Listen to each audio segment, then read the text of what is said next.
Yeah, thank you very much for your comments. We did not expect Commissioner Kelley and Mrs. Kelley and Scoppetta this morning.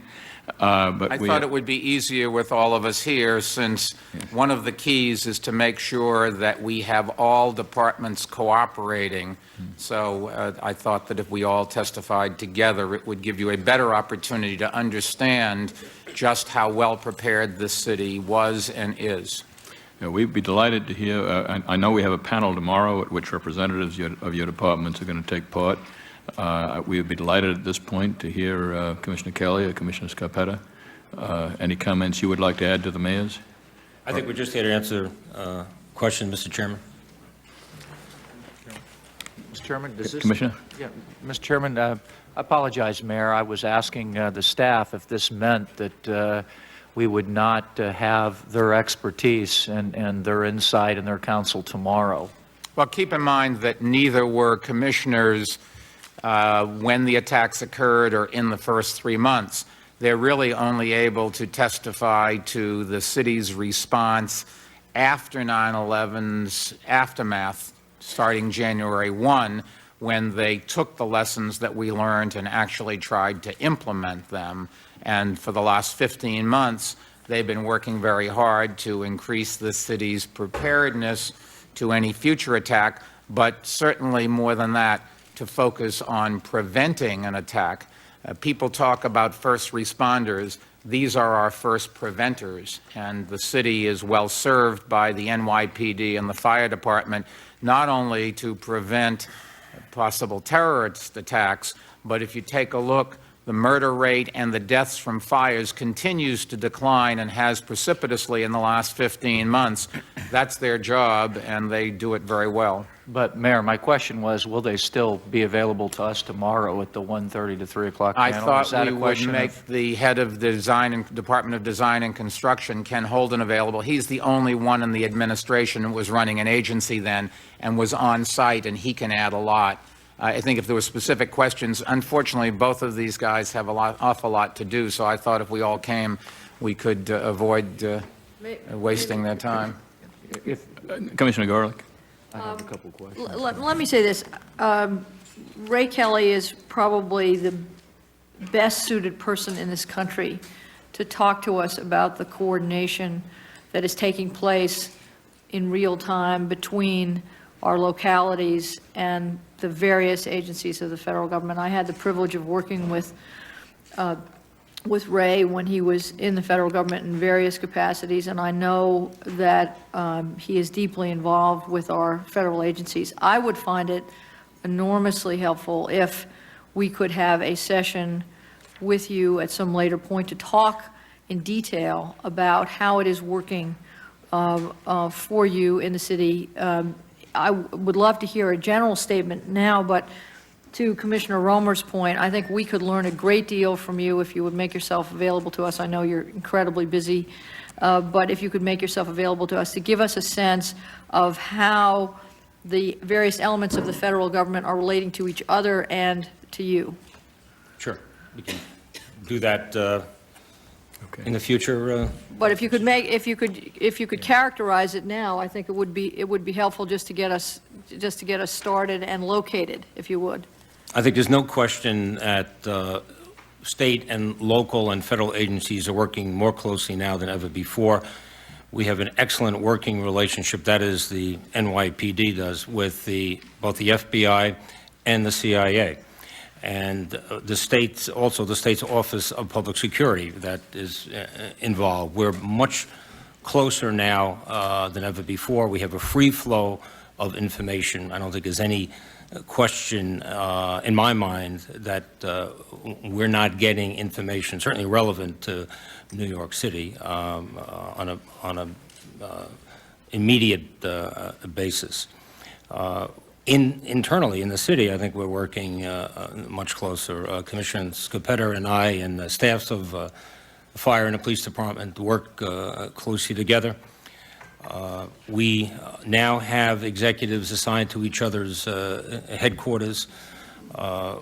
We make available our helicopter assets to fire chiefs, to survey the scene of major events or major fires. We are now able to communicate on a citywide basis, a interagency communication net that exists. I think it certainly needs further development. Commissioner Scopetta can give you more specific information about their communication system. So just, in a nutshell, there's much more communication, much more coordination than has ever been before. Are there occasional hiccups? Yeah, but nothing really of significance. So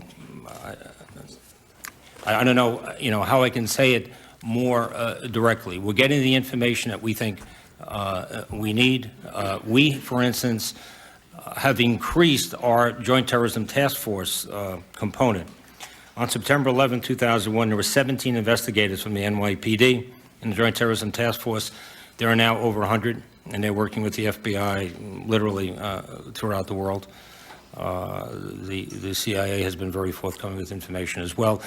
We have brought on board General Frank Labuti, retired Marine Corps Lieutenant General, to head our Counterterrorism Bureau. And in that bureau is our Joint Terrorist Task Force component. We have also brought on board David Cohn, a former Deputy Director and Director of Operations for the CIA. Commissioner Cohn is in charge of Intelligence Division. He has really done a remarkable job in pulling that together. We have our own Arabic speakers, Urdu, Pashto, Hindi speakers that we've brought together. Again, in that construct, we worked closely with the federal government as well. So, Well, as we proceed, I think it would be enormously helpful if we could sit down with you and your team as we have. I thought tomorrow we'd deliver a statement from both the police commissioner and the fire commissioner, a written statement, so that you can start going in that direction. And as you get more information and formulate specific questions, we'd be happy to answer Thank you. questions. Mr. Chairman? Commissioner Hamilton? Mayor, I'm very grateful to you and your colleagues for coming this morning. And what especially I appreciated about your statement was the specific recommendations you made.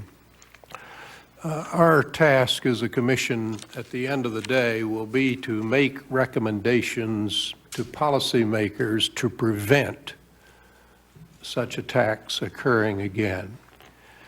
And while you're here, and I hope without taking advantage of you, I would like to get from you what several recommendations you think are most important for this commission to make with regard to the prevention of future attacks. Well, funding for the people on the ground is perhaps the most important thing that Congress could do. In the end, it is the cop on the beat, it is the firefighter in the truck that does the work. We can talk about policies, we can fund studies, but you need to get those people that do the work to be well-trained, to have the equipment they need, and to be fairly compensated. And you will only do that if you direct the monies to where the need is. It is laughable and tragically laughable to think that a tiny city in another state is under the same kind of threat that New York City is, or that if an attack were, let us pray not, but if an attack were to take place, that it would have the same kind of effect on the entire country. My point was prevention. Your point is protection. Your point is very, very important and very valuable.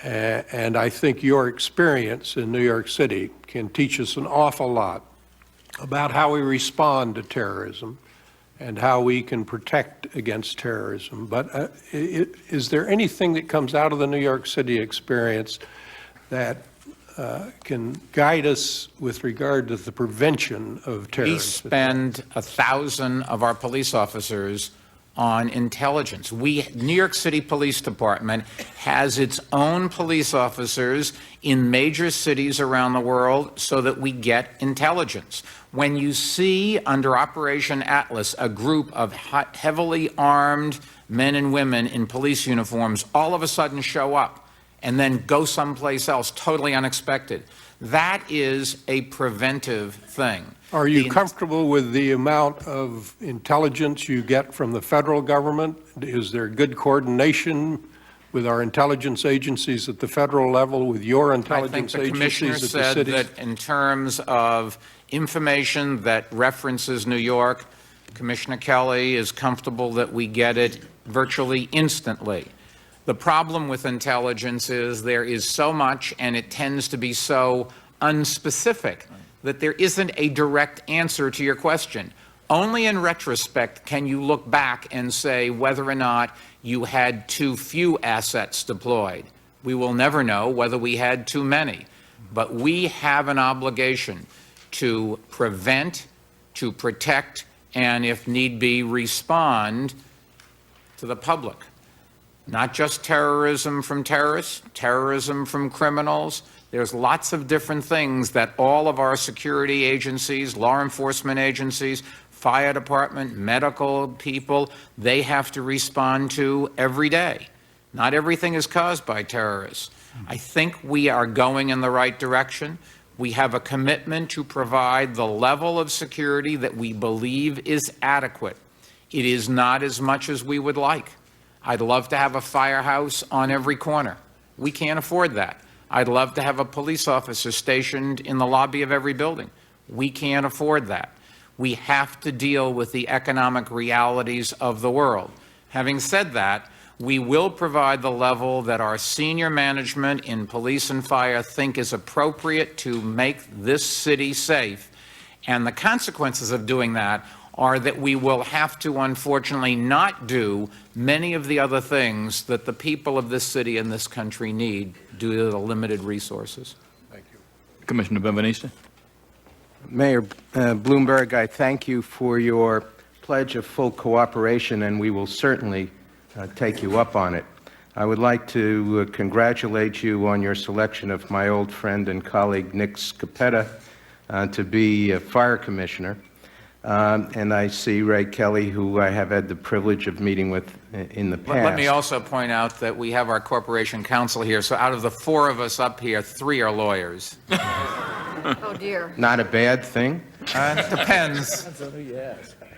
Let me ask Nick Scoppetta this question, and one which we will continue to think about, and that is the relationship of the federal and state and local systems working together. Traditionally, there has been the criticism that federal agencies, and particularly our domestic law enforcement agency, the FBI, has treated state and local authorities as in a manner involving a one-way street of information. Many criticisms have been laid to that situation, and let me ask both Commissioner Scopetta and Commissioner Kelley whether in the post-9/11 environment you see any improvement in the flow of information from the federal government to the state and here city authorities. I think Commissioner Kelley's going to be is in a better position to address that question, and I might start by saying that we rely heavily on the police department, and I in particular rely heavily on my contacts with Commissioner Kelley, which are frequent and continuous, and there have been more than one occasion when he's called me directly to discuss a piece of intelligence that we then jointly acted on.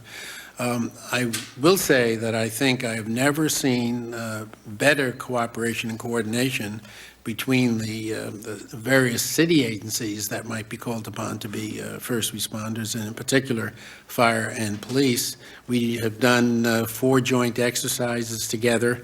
We have, as Commissioner Kelley mentioned, executive liaisons at each other's headquarters that report there every day. We have a high-level working committee, our chief of department, our chief of operations, and their counterparts in the police department meet on a regular basis. And so there is a lot of coordination and cooperation and joint planning with police and fire, which is the thing that concerns me primarily. And the relationship with the FBI and the other law enforcement and intelligence communities on the federal level is one that Ray Kelley has, I think, a very good relationship with, and we rely heavily on police intelligence. I've been in law enforcement a long time, both on the federal and the local level, and clearly there were some issues in the past with the flow of information. I can tell you that that's changed significantly in the aftermath of September 11th. I think the Patriot Act also has changed it. There were some restrictions placed on federal agencies, restricting them from talking to other agencies and indeed talking to local agencies. That has changed. There is a palpable difference in their approach to do it. They want to get that information out. They are getting it out. Again, we're commingled, you might say, on the Joint Terrorist Task Force level as never before with the number of investigators that we have assigned over there. So in terms of the flow of information, it is much different, much better than it was prior to September 11th. Let me also add that it's not just police and fire with the kind of terrorism that you saw on 9/11. Our Office of Emergency Management, our Department of Health and Mental Hygiene, our Medical Examiner's Office, our Department of Environmental Protection, all of those agencies meet virtually every day, have contacts either in person or over the phone. The threat to this country and the threat to this city of an attack on our water supply or a bioterrorism threat or a chemical threat, those are the kinds of agencies that would have to recognize threats when occurrences when they take place, which is not easy to do. You don't just wake up and say, oh, we had a bioterrorism threat or an attack. It is over a period of time that you build information to say, hey, we must have been attacked days ago. That's the way bioterrorism works, and it is having scientists, researchers, personnel on the ground that look and have their eyes and ears open and exercise common sense and have the interdisciplinary as well as interagency coordination. I just cannot tell you the amount of research that is done every day to make sure the city stays safe. And it is not just looking for the kinds of acts that are obvious once they take place. Let me follow up in one way, and I'm gratified to hear Commissioner Kelley's statement with respect to cooperation from the FBI and other intelligence gathering agencies of the federal government.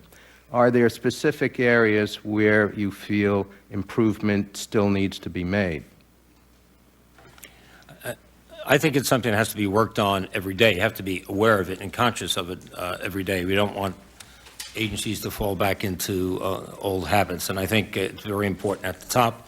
Certainly here in this city, we have a great working relationship with the Assistant Director of the FBI, Kevin Donovan. It's something that you have to focus on, and you just can't let a slip. So I can't think of a particular area, and we would want to say we need more information in that area. I think as a general approach, people want that information to go forward. Quite frankly, they don't want to be caught holding on to information that should be disseminated. So people now see it in their interest to move that information forward. Well, I appreciate that, and we look forward to you continuing to think about these issues and to advise us of where we may be helpful in making recommendations for even further cooperation. We're going to move on because, but I have two more commissioners who have questions. I know we're going to deal with this subject more tomorrow. Commissioner Thompson, Commissioner Roma. I'd be interested, Mr. Chairman, in hearing from either commissioner about their opportunity if one has presented itself. I know they've been extraordinarily busy with their New York duties in passing on to their peers in law enforcement and firefighting across the United States in other large metropolitan areas the lessons that these departments have learned, or if they've not yet had that opportunity, whether they plan to do that in the future. A lot of our people have spent a lot of time since 9/11 traveling to other jurisdictions, talking about our experience, talking about the lessons we've learned. And in fact, when we had the McKinsey study done of our response on 9/11, the McKinsey people and our senior chiefs traveled across the country, both talking about our experience and trying to learn something from other jurisdictions. And that was extremely useful. So there's been a lot of that. We have done some of that, but quite frankly, our focus is right here in New York. There's an opportunity cost when you take your senior leadership and maybe send them to other jurisdictions. I think people are welcome to come here to New York. I think the mayor has proposed that perhaps there even is a possibility for us to maybe have some lessons given, and perhaps some money can come our way as a result of that. But quite frankly, we are focused on New York and protecting this city. So we haven't done as much as that as I guess we could have. I did volunteer to the President and to Secretary Ridge that we would be happy financing and time being available to share lessons which we learned here with other municipalities. Keep in mind that New York, because of its size and density, is somewhat different than any other city, even the other very large cities. To put it in perspective, our police department is bigger than the police departments of the next 4 largest cities in this country combined. So we have a different problem. 40% of our population was born outside of the United States. There's roughly 140 different languages spoken here in New York City. So when another city might look for somebody that speaks a language, we probably have 100 people in the police department that speak that language. We have a service where you can call 24 hours a day, 7 days a week to interact with municipal government. We have identified 170 different languages that we could take your question in and give you a response. I will say that when we had the terrible tragedy of 9/11, this country responded to help New York in a ways that New Yorkers will forever remember and forever be grateful. And I said to the President and to Secretary Ridge, if we can find the funding and the time, perhaps that is some ways that we can, in a small measure, by helping the rest of this country, say thank you for their outpouring of support back then. Thank you.